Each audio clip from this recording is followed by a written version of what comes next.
Mga kapanalig, magandang gabi po sa inyong lahat. Yung ebanghelyo natin ngayon ay bahagi ng huling hapunan ni Jesus.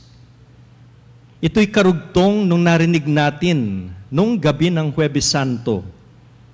At isa itong tagpo ng pag-ibig at pagpapakumbaba. Isipin natin, si Jesus, ang Panginoon at Guro, siya ay yumuko upang hugasan ang paa ng kanyang maalagad. Ito'y gawain ng alipin. At pagkatapos nito, sinabi niya, tandaan ninyo, ang alipin ay hindi mas higit sa kanyang Panginoon, ni ang sinugo sa nagsugo sa kanya. Makapanalig, anong ibig sabihin nito sa ating panahon? Una, tayo ay sinugo. Bawat isa sa atin ay may misyon mula sa Diyos. Hindi tayo nabubuhay para sa sarili lamang. Bilang Kristiyano, tayo'y tinatawag na maging tanda ng pag-ibig at awa ng Diyos. Saan man tayo naroroon? Doon man tayo sa bahay, o sa trabaho, o sa komunidad. Pero tandaan natin, tayo ay sugo lamang. Yung ating lakas, talino, tagumpay, hindi atin yan. Ipinagkaloob ito ng Diyos upang gamitin natin ito sa kabutihan ng iba. Kaya yung ating pananaw, hindi dapat anong makukuha ko rito. Pero, ano yung maibibigay ko? Ano yung maiaambag ko? Tapos ikalawa, yung tunay na kadakilaan nasa paglilingkod. Sa mundo ngayon, tila mataas yung tingin sa kapangyarihan, posisyon at yaman.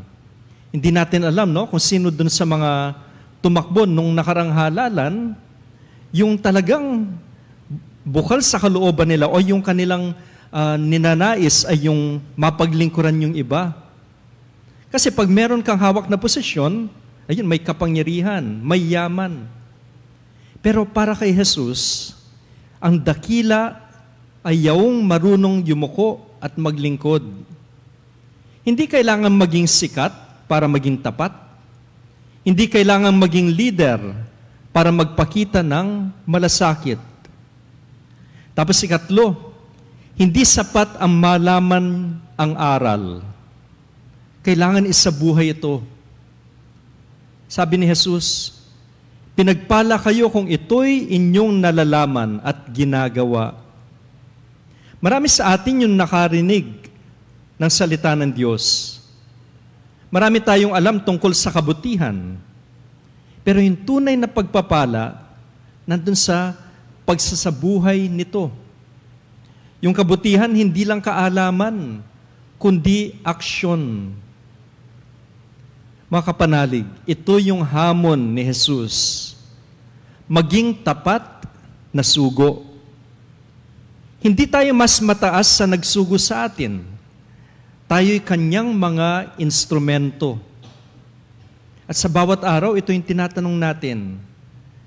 Sa aking ginagawa, naipapakita ko ba si Jesus? Sa aking pananalita, naririnig ba ng iba ang kanyang pag-ibig? Sa aking pakikitungo, nadarama ba nila ang kanyang habag? Ito yung ating pagnilayan. Hindi ako ang sentro, kundi si Kristo. Ako'y kanyang tagasunod, kanyang lingkod, kanyang sugo. At sa katapatan ko, sa maliit na gawain ng pag-ibig, pag-unawa, at sakripisyo, na ipapakita ko ang mukha ng Diyos sa mundo. God bless us all.